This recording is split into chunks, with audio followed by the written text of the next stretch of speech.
Assalamualaikum warahmatullahi wabarakatuh. Kembali lagi bersama saya Irfansyah. Kali ini saya akan menjelaskan sedikit materi tentang demokrasi di Indonesia. Pengertian demokrasi. Demokrasi adalah bentuk pemerintahan yang mana tiap warga negaranya mempunyai hak yang sejajar dalam pengambilan keputusan yang bisa mengubah hidup mereka. Demokrasi dalam pandangan para pendiri bangsa Indonesia. 1. Demokrasi menurut Soekarno. Demokrasi Indonesia adalah demokrasi yang lahir dari kehendak memperjuangkan kemerdekaan.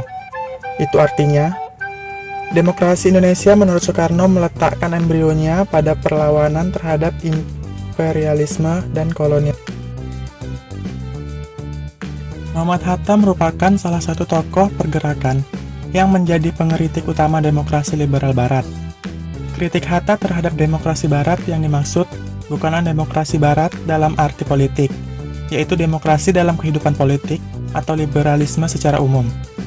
Demokrasi Barat yang dilahirkan oleh Revolusi Prancis tiada membawa kemerdekaan rakyat yang sebenarnya, melainkan menimbulkan kekuasaan kapitalisme. Sebab itu, demokrasi politik saja tidak cukup untuk mencapai demokrasi yang sebenarnya, yaitu kedaulatan rakyat. Haruslah ada pula demokrasi. 3. Demokrasi menurut Sultan Syahrir. Dalam pemikirannya, Syahrir sangat jelas memiliki banyak perbedaan dengan Soekarno dan Hatta mengenai konsep demokrasi.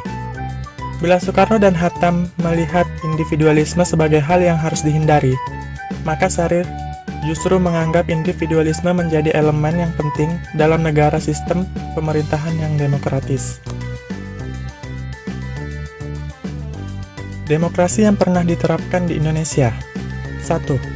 Demokrasi parlementer atau liberal. Tanggal 17 Agustus 1950, Indonesia menganut demokrasi ini. Ciri-ciri dari demokrasi liberal yaitu sistem demokrasi ini menganut paham demokrasi. Sudah ada lembaga perwakilan rakyat yang disebut sebagai DPR. Kekuasaan dalam sistem pemerintahan ini tidak berpusat hanya pada satu titik saja. Tidak menganut sistem presidensial. Keputusan yang diambil berdasarkan hasil dari suara bersama.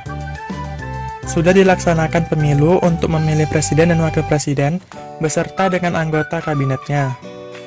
Terdapat banyak partai politik yang terlibat. 2. Demokrasi terpimpin. Demokrasi ini ada pada saat pelaksanaan sidang Dewan Konstituante pada tahun 1957. Ciri-ciri dari demokrasi terpimpin yaitu sudah terdapat Dewan Perwakilan Rakyat beserta sistem pemerintahan presidensial yang dibentuk berdasarkan dengan Undang-Undang Dasar 1945. Presiden memiliki kekuasaan dan bertugas sebagai kepala pemerintah dan kepala negara. Kekuasaan yang dipegang oleh presiden tidak terbatas. Akhirnya, di dalam sistem pemerintahan ini membentuk poros Nasakom.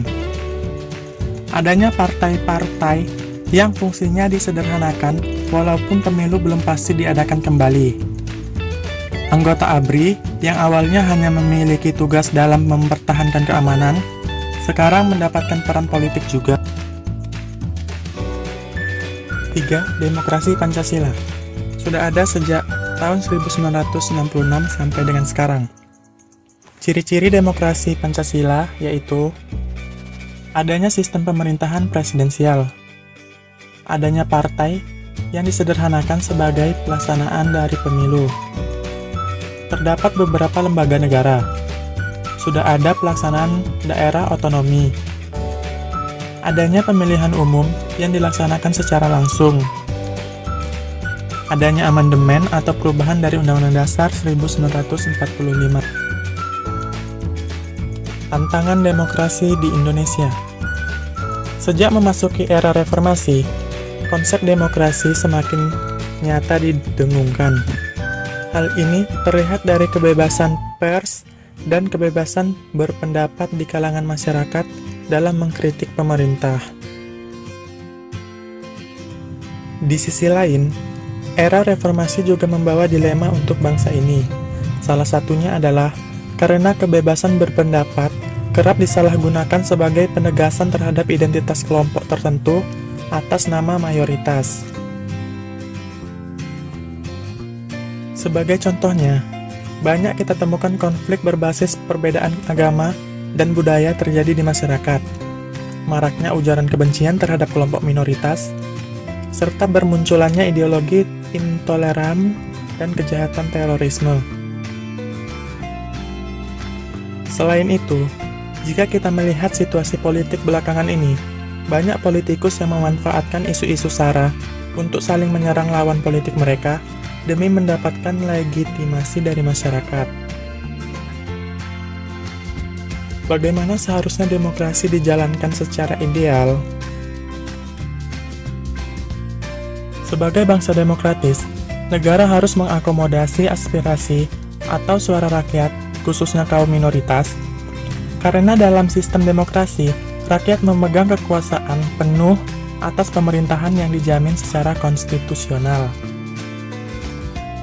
Selain itu, di lingkup sosial, literasi masyarakat tentang prinsip dan hakikat demokrasi juga harus disuarakan. Media massa dan negara melalui sektor pendidikan harus memberikan pendidikan politik dan demokrasi yang baik supaya kebebasan berpendapat dapat diutarakan dengan kritis, santun, dan bertanggung jawab.